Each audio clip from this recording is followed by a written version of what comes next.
Hello friends, আসসালামু আলাইকুম রহমতুল্লাহি ওবারাকাতু। তোমরা সবাই কেমন আছো? আলহামদুলিল্লাহ, আমি অনেক ভালো আছি। তো এখন তো রমজান মাস চলতেছে।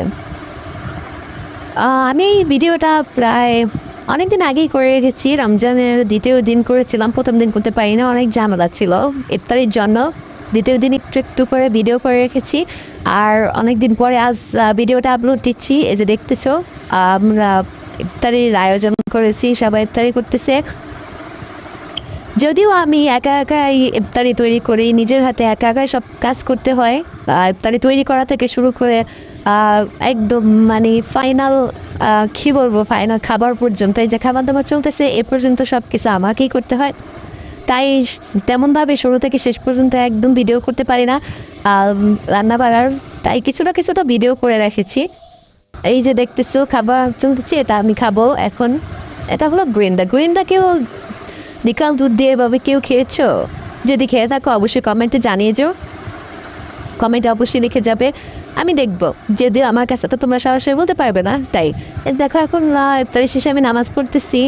নামাজ পড়ার সময় কি একটু ভিডিও করার চেষ্টা করছিলাম আমার মেয়েকে। আমার মেয়ে আসছে, আমি আমার সাথে নামাজ পড়বে। নামাজ পড়তে এসে ও অনেক দুষ্টামি করতেছিল, তো দুষ্টামি দেখে আমি খুব আসছে। তখন ভাবলাম একটু ভিডিও করে নেই ওরে।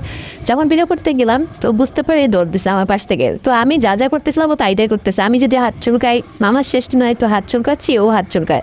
আমি যদি এদিক ওদিক তাকাই তাহলে ও তাকায়, মানে ও ভাবে যে এটাও মনে হয় নামাজের কোনো একটা পার্ট। ঠিক আছে, তো যেহেতু চলে গেছে, আমি কোরআন শরীফ আমার বাসায় নেই, আমার বাড়িতে কোরআন শরীফ রাখা, সেজন্য আমি ফোনে সফটওয়্যার নামাই নিছি। কোরআন শরীফের সফটওয়্যার নামিয়ে এখানে কোরআন শরীফ পড়তেছি। তো আলহামদুলিল্লাহ আমি দ্বিতীয় দিন পুরো এক পারা কমপ্লিট করতে পারছিলাম। এখন তো আলহামদুলিল্লাহ আমি 6 পারা পর্যন্ত আসছি, 6 পাড়ায় আসি, পড়তেছি। তো তোমরা কে কে কোরআন শরীফ পড়ো না রমজানে কোরআন শরীফ পড়তে কে কে পছন্দ করো অবশ্যই কমেন্টে জানাবে। আর দেখো, রমজান মাস সবাই চেষ্টা করবে একটু রোজা রাখার জন্য। কারণ রমজান মাসটা বছরে একবারই আসে। অনেক মানুষ হচ্ছে রোজা রাখতে পারে না। আমি বলবো কষ্ট করে হলে একটু রোজা রাখবেন, কারণ সারা মাস তো আপনাকে রোজা রাখতে হয় না। মাত্র 23 দিন বা 28 দিন 29 দিন একটু রোজা রাখবেন। এটা যদি ধৈর্য ধরতে না পারেন তাহলে কীভাবে হবে? তো আশা করি আপনারা রোজা রাখার চেষ্টা করবেন। হ্যাঁ, না 5 ওয়াক্ত নামাজ পড়ার চেষ্টা করবেন রোজা রেখে। কারণ শুধু রোজা রাখলে তো হবে না, 5 ওয়াক্ত নামাজ পড়তে হবে, রোজা রাখতে হবে। আরও মানে কি বলবো, তো আপনারা সবাই চেষ্টা করবেন। তো তেমনভাবে সারা বছর ঠিকঠাকভাবে হয়তো সবার নামাজ পড়া হয় না। আমার কথা আগে বলবো, আমারও তেমনভাবে ঠিকঠাকভাবে 5 ওয়াক্ত নামাজ পড়া হয় না। রমজান মাসে একটু রোজা রেখে 5 ওয়াক্ত নামাজ পড়ার চেষ্টা করি, কোরআন পড়তেছি। আলহামদুলিল্লাহ, আল্লাহর আশিস রহমতে সব মিলে ভালোই হচ্ছে। তা আপনারাও 5 ওয়াক্ত নামাজ পড়ার চেষ্টা করবেন। যারা কোরআন পড়তে পারেন অবশ্যই কোরআন পড়ার চেষ্টা করবেন। আর ফাইনালি অনেক দিন পরে আমি একটা ব্লগ, শর্ট মানে ছোট ব্লগ ভিডিও নিয়ে চলে আসছি।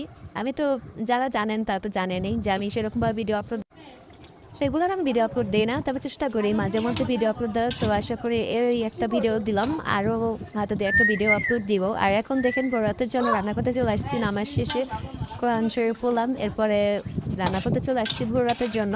কারণ ভোর রাতের প্রস্তুতি এখন থেকে নিয়ে নিচ্ছি। একটু হালকা মাছ রান্না করবো ভোর রাতে খাওয়ার জন্য। তো ভিডিওটি করবো ভোর রাতে খাওয়ার জন্য।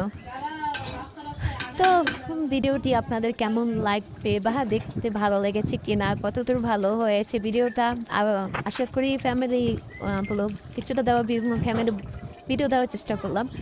তো অবশ্যই জানাবেন কমেন্টে। আর সবাই কী বলবো, সবাই ভালো থাকবেন, সুস্থ থাকবেন, রোজা রাখবেন। কেউ রোজা ভাঙার চেষ্টা করবেন না বা রোজা রাখবেন না এমন কোনো নিয়ত কেউ করবেন না। কারণ অল্প কদিনের জন্য আল্লাহ পাক আমাদের জন্য রোজা দিয়েছেন রাখার জন্য। অবশ্যই রাখার চেষ্টা করবেন, আমিও চেষ্টা করতেছি রোজা রাখার। আল্লাহ কতটুকু রাখার তৌফিক দিবে বা কতটা রাখতে পারবো জানি না, তবে চেষ্টা করব। আলহামদুলিল্লাহ, ইনশাআল্লাহ চেষ্টা করব। তো এদিকে তো আমার রান্না বাড়া চলতেছে। তো অবশ্যই আপনারা বলবেন যে আপনাদের রমজানটা কেমন কাটতেছে। বর্তমানে। আর বর্তমানে বাংলাদেশের কথা কি বলবো, বাংলাদেশে তো মানে চারদিকে সব কি বলবো উল্টাপাল্টা কাজকর্ম বেশিরভাগ হচ্ছে।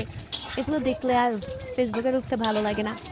তাই আমি বেশিরভাগ সময়টাই ফেসবুকে আসি না, আমার একদম ইচ্ছা করে না। যখন একটু মনটা ভালো থাকে তখন মনে হয় একটা ভিডিও আপলোড দিই, আর একটু ভালো লাগে। ফেসবুক ফ্রেন্ডদের সাথে দেখা যায়, একটু কানেক্টেড হওয়া যায় কথা বলে। এই যে আমার রান্না চলতেছে, তেলাপিয়া মাছ দিয়ে আলু দিয়ে রান্না করলাম। আজ সবাই রাতে কি কি খাবেন যদি কেউ জানেন তাহলে অবশ্যই আমার ভিডিওটা লাস্ট পর্যন্ত যদি দেখেন অবশ্যই জানাবেন। আর আমি যে ফেসবুকে ভিডিও আপলোড দিই আপনাদের দেখতে কেমন লাগে, আমার ভিডিওগুলো যদি ভালো লেগে থাকে তাহলে অবশ্যই লাভ রেট দিয়ে এবং বলে যাবেন হ্যাঁ আপু ভালো লাগে, তাহলে আমি আরও কিছু দেওয়ার চেষ্টা করবো, মাঝে মধ্যেই দেওয়ার চেষ্টা করবো, মানে আরও একটু ভিডিও আপলোড দেওয়ার আগ্রহ আমার বাড়বে, কারণ আপনারা যদি ভালো কমেন্ট করেন আমার খুবই ভালো লাগে।